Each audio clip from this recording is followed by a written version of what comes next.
Hey guys, welcome to PB Garage and part 2 of fixing this Jetta GLI with an FSI motor.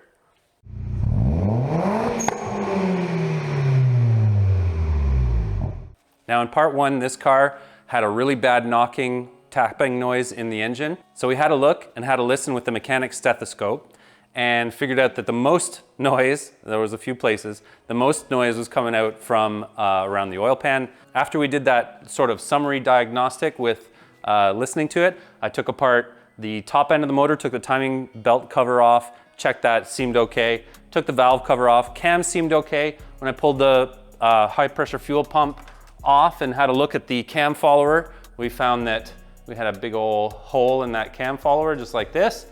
So that's on the list to repair.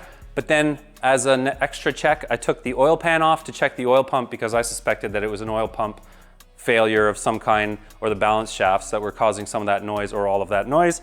And when I got in there, I got the surprise, whole bunch of parts in the oil pan there. So the oil pump drive chain was broken, and it broke, it seems, as a result of a failure with this guy right here, which is the balance shaft drive bolt.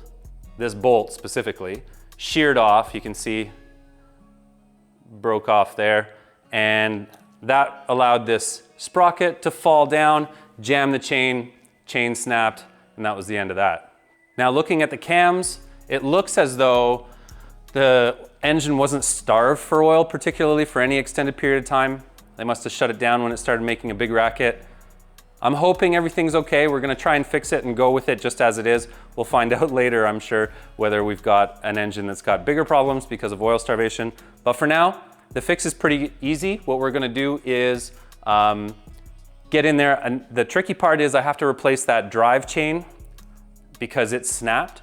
So what I'm gonna have to do is take essentially the front end of the motor off, take the timing belt off so that I can take the timing belt sprocket off the crankshaft and slide that chain in behind, loop it over the corresponding sprocket, which is on the crankshaft, and get that chain mounted up so that I can reinstall the oil pump and balance shafts with a new bolt holding this sprocket on. Now I do have an extra pump, and I ordered also all new timing components, and we should be good.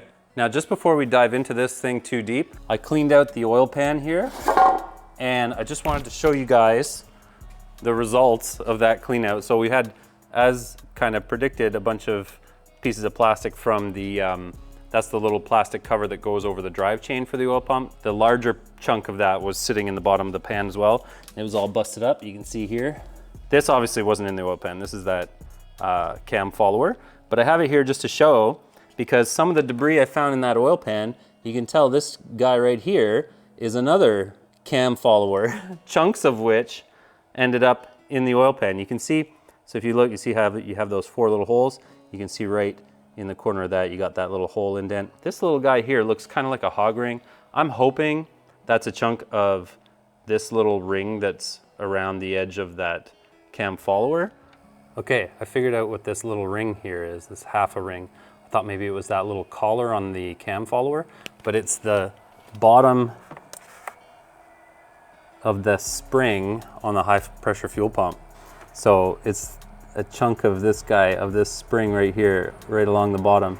So the last cam follower failure, that one that we saw just chunks in the thing there, obviously it was catastrophic because it must have worn through this guy and broken the spring too, because that's the bottom little chunk of that spring. Obviously this pump here isn't the one that had that failure. It's in much better condition. The oil pan itself, a little bit of damage to it there where that sprocket would have gotten jammed and got kind of wrenched around by the chain before it broke. But otherwise in good shape. I kind of, like I say, cleaned it out a little bit there. And yeah, I'm gonna pull that oil pump off and see if there's any damage to it before I reuse it, obviously. So let's get into that right now. So to remove the oil pump here, pretty simple. There's a bunch of bolts here that have a 10mm head. Now there is one here that's tricky. You have to get inside this little plastic protection here. So you just need a deep socket or an extension to get into that one. And then there's 3 bolts on the outside. There's one on either side of this guard here and one over here. You don't need to remove because they just hold this plastic protection in place. Now, if you go around and get all the other bolts, there is one that you need to be a little bit mindful of. This one here has an O-ring in there that holds back some oil, so when you take it out, it's going to puke some oil. Otherwise, everything here, pretty straightforward. All right, so we've got the oil pump off here. I've removed the oil pump, and there's a little girdle there with it as well. Now, something I do want to mention is you don't want to lose a couple little dowels. So there's one right here and one over there. And just make sure you find them, put them back in the oil pump, or make sure they're in the block. You just want to make sure that they are there when you put everything back together.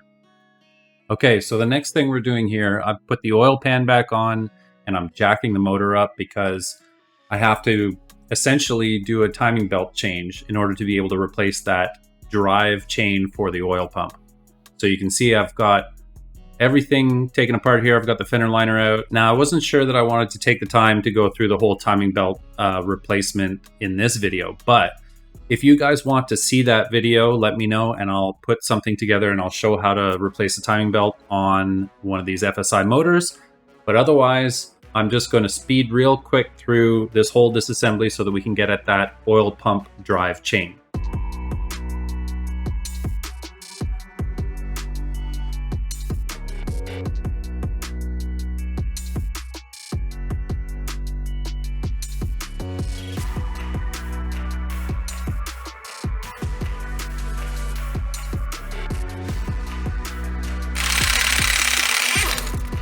All right, now after all that work, we can finally take this last cover off, and there we go. We can see that oil pump drive chain sprocket here on the end of the crankshaft. So we've come all this way, all of this work so far, and for one tiny little job, one tiny little part install, and that install is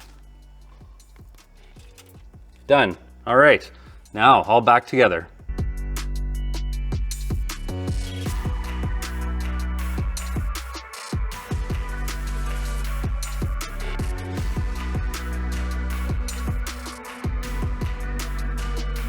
All right, so we're down to the main event now.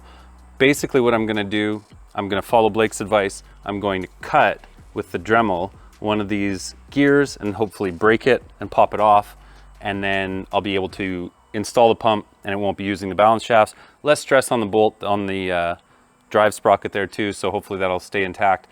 Okay, so finally after all that work, I'm ready to put my oil pump back in. So I've gone ahead and cleaned up my surface where my oil pan is going to fit, just because it's easier to access it all with the oil pump off. Obviously once the oil pump is back on, I'm just going to go through again and clean it all with acetone before I put my oil pan on with some new sealant. And for the oil pump, what I've done just to prepare it, I've got my oil pump sprocket off. I've made sure my dowels are in and my little brace here is on it. So with that all in place, I can go ahead, just throw that guy up, bolt it in place, and we should be good to go. Put our chain back on, our oil pump and our balance shaft drive sprocket there, and we'll be all good. All right, so we've got our oil pump in, all bolted up, everything's snug, and we've put the chain back over. You can see here I'm using an Allen key to keep the tensioner compressed, just while I put in this sprocket for the oil pump. So if you're still using your balance shafts, there's a little alignment mark here on the sprocket, and there's a little hole up there. You just line those guys up. And then there's a little alignment mark here on the oil pump sprocket. To me, the oil pump should be balanced on its own, so it shouldn't matter. I've pointed it at the pin on the tensioner here, just because that was kind of like straight up, because this one's straight up. I don't know if that makes a difference. If you guys know the answer, please let me know. So now I just have to tighten this bolt down. I am going to throw a little bit of Loctite on it actually before I tighten it down. So I'm just going to use a Allen key in that hole over there to hold this sprocket, which will hold that sprocket through the chain, tighten that guy down. Before I do that, I might pull the tensioner pin out here just to put a little bit of load on everything as well. And that should be it for my oil pump. And then I can just put my oil pan back on and we can fire this thing up after I fill up my fluids and see where we're at.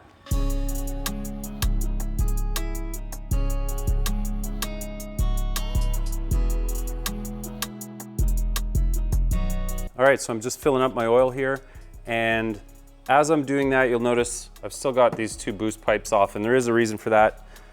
It's because I've still got access to my crankshaft right now. So now that I have oil in the oil pan, everything's sealed up, everything's good to go. I just have to put that one boost pipe back on before I start it. But I want to turn the motor over a good dozen times just to move some oil around, kind of move everything around, let everything settle into place, because we did have quite a bit apart and we had like all of the oil out of it. So just before we tackle that, like I say, I'm gonna turn it over a bunch of times, put that boost pipe on, and then we can fire it up. All right guys, it's that time. What do you say we find out if I just did all that work for nothing?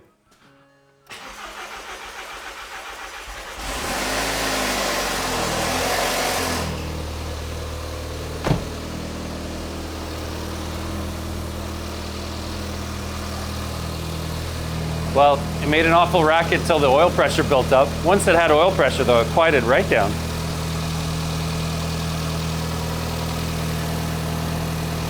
Now I'm hoping you guys can hear that, but it's purring like a kitten. It's real quiet. And for a car that has a straight pipe, that's pretty good. Well guys, she's settling into a nice idle there. Now I don't want to jinx anything, but I think we might be good. I'm gonna put a couple heat cycles on it, check all my fluids, keep topping off my coolant, and then I'll put my wheel well, my fender liner, everything back together, take this thing for a drive. But I mean, from where I'm standing, what I'm hearing, I think it's a win. So I'll keep you guys updated if anything happens here, but so far so good. And thanks for watching. We'll see you guys next time. Have a good one. Bye.